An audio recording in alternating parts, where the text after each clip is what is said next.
Each and everything में एक बार फिर से आप लोगों का बहुत बहुत स्वागत है। तो कैसे हैं आप लोग? आई होप आप सब बहुत ही अच्छे होंगे। देखिए, जीके का आज का जो हमारा टॉपिक है वो है बौद्ध धर्म और उससे रिलेटेड जितने भी क्वेश्चन बन सकते हैं, ठीक है, तो वही आज हम डिस्कस करेंगे। तो देखिए, आज का जो हमारा पहला क्वेश्चन है वो है कि बुद्ध जी का जन्म कहाँ हुआ था। ऑप्शन ए है वैशाली, ऑप्शन बी है लुम्बिनी, ऑप्शन सी है पाटलिपुत्र और ऑप्शन डी है कपिलवस्तु। तो गौतम बुद्ध जी का जन्म लुम्बिनी में हुआ था 563 ईसा पूर्व, यानी कि ऑप्शन नंबर बी। फिर अगला है कि गौतम बुद्ध की माँ किस वंश से संबंधित है। ऑप्शन ए है शाक्य, ऑप्शन बी है माया, ऑप्शन सी है लिच्छवी और ऑप्शन डी है कोलिया। तो जो गौतम बुद्ध की माँ थी वो कोलिया वंश से संबंधित थी, यानी कि ऑप्शन नंबर डी। जबकि जो गौतम बुद्ध के पिता थे वो शाक्य वंश से संबंधित थे, ठीक है। अब अगला क्वेश्चन है कि महात्मा बुद्ध के संबंध में कौन सा कथन सही है। ऑप्शन ए है उनका जन्म कपिलवस्तु में हुआ था, बिल्कुल। इन्हें बोध गया में ज्ञान की प्राप्ति हुई थी, बिल्कुल हुई थी बोध गया में ज्ञान की प्राप्ति। इन्होंने वैदिक धर्म को अस्वीकार किया, ये भी सही है। और ऑप्शन डी है उपयुक्त सभी, यानी कि ये जो तीनों चीज़ें हैं ये सही है, यानी ऑप्शन नंबर डी हमारा राइट होगा। उसके बाद है गौतम बुद्ध का अन्य नाम क्या है। ऑप्शन ए है शाक्य मुनि, ऑप्शन बी है पार्थ, ऑप्शन सी है सिद्धार्थ, ऑप्शन डी है ए और सी दोनों। उत्तर होगा हमारा डी, यानी ए और सी दोनों। गौतम बुद्ध को शाक्य मुनि भी कहा जाता है क्योंकि इनका जो वंश था वो शाक्य वंश था, और सिद्धार्थ तो इनके बचपन का नाम ही था, है ना। तो शाक्य मुनि और सिद्धार्थ गौतम बुद्ध जी के अन्य नाम हैं। फिर उसके बाद है बुद्ध जी के जीवन की किस घटना को महाभिनिष्क्रमण कहा जाता है। ऑप्शन ए है गृह त्याग, ऑप्शन बी है ज्ञान प्राप्ति, ऑप्शन सी है जन्म और ऑप्शन डी है मृत्यु। तो महाभिनिष्क्रमण की घटना बुद्ध जी के गृह त्याग को कहते हैं, यानी ऑप्शन नंबर ए। फिर अगला है बुद्ध के उपदेश किससे संबंधित हैं। ऑप्शन ए है वैदिक धर्म, ऑप्शन बी है कर्मकांड, ऑप्शन सी है आत्म संबंधी विवाद और ऑप्शन डी है आचरण की शुद्धता एवं पवित्रता। तो जो गौतम बुद्ध जी के उपदेश हैं वो आचरण की शुद्धता एवं पवित्रता से संबंधित है। फिर अगला क्वेश्चन है कि सूची ए को सूची 2 से सुमेलित कीजिए। इसमें एक तरफ दिया गया है गौतम बुद्ध जी के जीवन की घटनाएं और दूसरी तरफ दिया गया है उन घटनाओं से संबंधित प्रतीक या चिन्ह। देखिए, गौतम बुद्ध के जीवन की जितनी भी घटनाएं हैं उनको किसी न किसी प्रतीक चिन्ह से दर्शाया जाता है और वही यहाँ पे पूछा गया है। तो सबसे पहला है गृह त्याग। गौतम बुद्ध जी ने जो गृह त्याग किया उसका प्रतीक है, और उसका प्रतीक क्या है? घोड़ा, यानी कि सबसे पहले होगा हमारा ये घोड़ा। गृह त्याग यानी कि घोड़ा से दर्शाया जाता है। फिर है उनका जन्म, गौतम बुद्ध जी के जन्म को कमल से दर्शाया जाता है, ठीक है। फिर है ज्ञान प्राप्ति, ज्ञान प्राप्ति को बोधि वृक्ष से दर्शाया जाता है, या क्योंकि बोध गया में ही पीपल वृक्ष के नीचे इनको ज्ञान की प्राप्ति हुई थी और उस वृक्ष को बोधि वृक्ष कहा गया। तो इनके जो ज्ञान प्राप्ति हुई उसके लिए जो चिन्ह है वो बोधि वृक्ष है। फिर है प्रथम प्रवचन, इसको दिखाया गया है धर्मचक्र प्रवर्तन से। तो ऑप्शन ए है हमारा 4 3 2 1, ऑप्शन बी 2 1 4 3, ऑप्शन सी है 1 2 3 4, ऑप्शन डी है 1 2 3 4। तो हमारा सही क्या होगा? ऑप्शन नंबर ए, यानी कि 4 3 2 1, ठीक है। फिर उसके बाद अगला क्वेश्चन है कि सूची ए को सूची 2 से सुमेलित कीजिए। इसमें गौतम बुद्ध जी के जो जन्म मृत्यु ये सब कहाँ हुआ है या फिर किस स्थान से हुआ है, इसमें उसको सुमेलित करना है। तो ऑप्शन ए है जन्म, गौतम बुद्ध जी का जन्म कहाँ हुआ था? लुम्बिनी में। उसके बाद है मृत्यु, उनकी मृत्यु हुई थी कुशीनगर। अगर कहीं पे आपको कुशीनगर ना दिया हो तो वहाँ पे कुशीनारा करके दिया गया रहता है। तो कुशीनारा और कुशीनगर एक ही स्थान का नाम है, ठीक है। इसको आप लोग ध्यान रखिएगा। फिर है ज्ञान प्राप्ति, उन्हें ज्ञान की प्राप्ति बोध गया में हुई है। फिर उसके बाद है प्रथम प्रवचन, तो उन्होंने सारनाथ में दिया है और उनके प्रथम प्रवचन को धर्मचक्र प्रवर्तन कहा जाता है, ठीक है। तो इसमें हमारा सही क्या हुआ, ऑप्शन नंबर ए, यानी 4 3 2 1, यानी ए का 4, बी का 3, सी का 2 और डी का 1, यानी कि 4 3 2 1। ओके। फिर अब अगला क्वेश्चन है कि अलार कलाम कौन थे। ऑप्शन ए है राजा, ऑप्शन बी है बुद्ध के गुरु, ऑप्शन सी है बुद्ध के शिष्य और ऑप्शन डी है बौद्ध भिक्षु। तो जो अलार कलाम थे ये बुद्ध जी के गुरु थे, ठीक है। और अलार कलाम से ही बुद्ध जी ने सांख्य दर्शन की शिक्षा ली है, तो इनको भी आप याद रखिएगा। फिर उसके बाद है कि बुद्ध जी ने सर्वाधिक उपदेश कहाँ दिए हैं। ऑप्शन नंबर ए है श्रावस्ती, ऑप्शन नंबर बी है लुम्बिनी, ऑप्शन सी है कुशीनारा और ऑप्शन डी है बोध गया। तो बुद्ध जी ने अपने सर्वाधिक उपदेश श्रावस्ती में दिए हैं।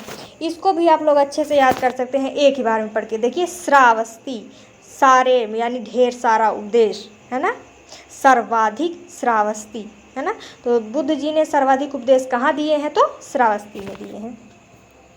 फिर उसके बाद अगला है कि गौतम बुद्ध द्वारा अपने धर्म में दीक्षित किया जाने वाला अंतिम व्यक्ति कौन था। क्वेश्चन के कहने का मतलब है कि बुद्ध जी ने अपने मृत्यु के पहले आखिरी बार किसको अपना धर्म में दीक्षित दिया, अपने धर्म का ज्ञान दिया। तो ऑप्शन ए है आनंद, ऑप्शन बी है सारिपुत्र, ऑप्शन सी है मुगलान, ऑप्शन डी है सौभद्र। तो जो सौभद्र हैं इनको ही गौतम बुद्ध ने अपने धर्म में आखिरी बार दीक्षा दी थी, उसके बाद उनकी मृत्यु हो गई। तो ऑप्शन नंबर डी। फिर अगला है कि बुद्ध कौशाम्बी किसके शासनकाल में आए थे। ऑप्शन ए है शतानीक, ऑप्शन बी है बोधि, ऑप्शन सी है निचक्षु और ऑप्शन डी है उदयन। तो गौतम बुद्ध कौशाम्बी में जब आए थे तो उस समय उदयन का शासनकाल चल रहा था, यानी ऑप्शन नंबर डी। अब अगला क्वेश्चन है कि संसार अस्थिर एवं क्षणिक है, यह किससे संबंधित है। ऑप्शन ए है बौद्ध, ऑप्शन बी है जैन, ऑप्शन सी है गीता और ऑप्शन डी है वेदांत। तो संसार अस्थिर और क्षणिक है, ये बौद्ध धर्म से संबंधित है, यानी ऑप्शन नंबर ए। फिर अगला है कि भगवान बुद्ध ने 4 आर्य सत्य बताए हैं, उन्हें सही क्रम में लगाइए। देखिए, दुख, दुख निरोध, दुख निरोध गामिनी प्रतिपदा और दुख समुदाय, इनको सीरियल से लगाना है। तो देखिए, सबसे पहले बुद्ध जी ने कहा दुख है, फिर कहा दुख समुदाय, फिर दुख निरोध, फिर दुख निरोध गामिनी प्रतिपदा, यानी कि सबसे पहले हमारा होगा ऑप्शन नंबर ए, फिर दुख समुदाय यानी ऑप्शन नंबर डी, फिर दुख निरोध ऑप्शन नंबर बी और फिर दुख निरोध गामिनी प्रतिपदा यानी option number D. A D B C कहाँ पे है, ऑप्शन नंबर ए में, ठीक है। फिर उसके बाद अगला है कि बौद्ध संघ में भिक्षुणी के रूप में स्त्रियों के प्रवेश की अनुमति बुद्ध द्वारा कहाँ दी गई, ठीक है। तो कहने का मतलब है कि देखिए, बौद्ध जो धर्म जो शुरुआत से था वहाँ पे उन्होंने स्त्रियों को अपने धर्म में नहीं लिया था, लेकिन फिर एक समय आया कि स्त्रियां भी बौद्ध धर्म अपनाना चाहती थी।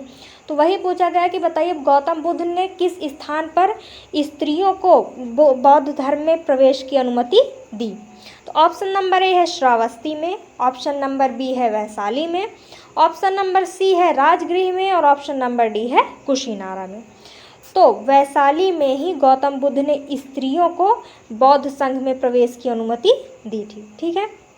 उसके बाद है पहली महिला बौद्ध भिक्षुणी कौन थी। ऑप्शन ए है आम्रपाली, ऑप्शन बी है गौतमी, ऑप्शन सी है संघमित्रा और ऑप्शन डी है महामाया। तो पहली बौद्ध महिला भिक्षुणी या फिर पहली महिला भिक्षुणी गौतमी थी, जो कि गौतम बुद्ध की मौसी थी, जिन्होंने इनका लालन पालन किया था, ठीक है।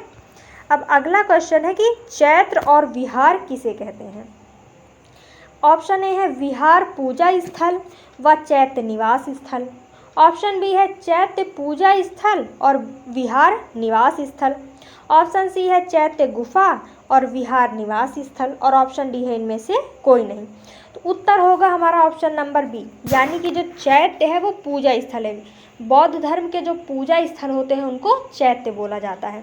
और जहाँ पे बौद्ध धर्म के लोग रहते हैं, जैसे हिंदू धर्म में मठ बोला जाता है, उसी तरीके से जहाँ पे बौद्ध धर्म के लोग रहते हैं उसको विहार बोला जाता है। तो इसको भी आप लोग याद रखिएगा। बोलते हैं ना बौद्ध विहार, यानी कि जहाँ पे बौद्ध लोग रहते हों उसे बौद्ध विहार बोला जाएगा। तो इसको भी आप लोग याद रखिएगा। फिर है भारतीय संस्कृति में मृग सहित चक्र भगवान बुद्ध के जीवन से कैसे संबंधित है। ऑप्शन ए है महाभिनिष्क्रमण, ऑप्शन बी है संबोधि, ऑप्शन सी है प्रथम उपदेश, ऑप्शन डी है निर्वाण। तो उत्तर होगा हमारा ऑप्शन नंबर सी, यानी प्रथम उपदेश। मृग सहित चक्र, ये धर्म चक्र प्रवर्तन, जिसको आप प्रथम उपदेश कह सकते हैं, उसी से संबंधित है। फिर उसके बाद अगला क्वेश्चन है, बोध गया में महाबोधि मंदिर बनवाया गया है जहाँ भगवान बुद्ध का जन्म हुआ, भगवान बुद्ध की मृत्यु हुई, भगवान बुद्ध को ज्ञान प्राप्ति हुई, और ऑप्शन डी है इनमें से कोई नहीं। तो बोध गया में बताइए क्या हुआ था, भगवान बुद्ध को ज्ञान की प्राप्ति हुई थी, यानी ऑप्शन नंबर सी। फिर अगला है कि विश्व का सबसे ऊंचा स्तूप, विश्व शांति स्तूप कहाँ है। ऑप्शन ए है वैशाली, ऑप्शन बी है कुशीनगर, ऑप्शन सी है पटना, और ऑप्शन डी है राजगीर। तो जो सबसे ऊंचा शांति स्तूप है, जिसको विश्व शांति स्तूप बोलते हैं, वो राजगीर में है, यानी ऑप्शन नंबर डी। अगर राजगीर नहीं होगा तो राजगृह करके होगा। राजगीर और राजगृह एक ही स्थान का नाम है, ठीक है। फिर उसके बाद अगला क्वेश्चन है कि बुद्ध की 80 फुट ऊंची प्रतिमा जो बोध गया में है, इसको किसने बनवाया या किसके द्वारा निर्मित है। ऑप्शन ए है श्रीलंकाइयों द्वारा, ऑप्शन बी है थाई लोगों के द्वारा, ऑप्शन सी है जापानियों द्वारा, और ऑप्शन डी है भूटानियों द्वारा। तो जो ये प्रतिमा है ये जापानियों द्वारा बनाई गई है, यानी ऑप्शन नंबर सी। तो ये थे कुछ क्वेश्चन बुद्ध धर्म से रिलेटेड। इसका हम एक सेकेंड पार्ट और लेके आएंगे, क्योंकि अगर इसी में हम सारा कुछ देंगे तो वीडियो बहुत लंबी हो जाएगी, है ना।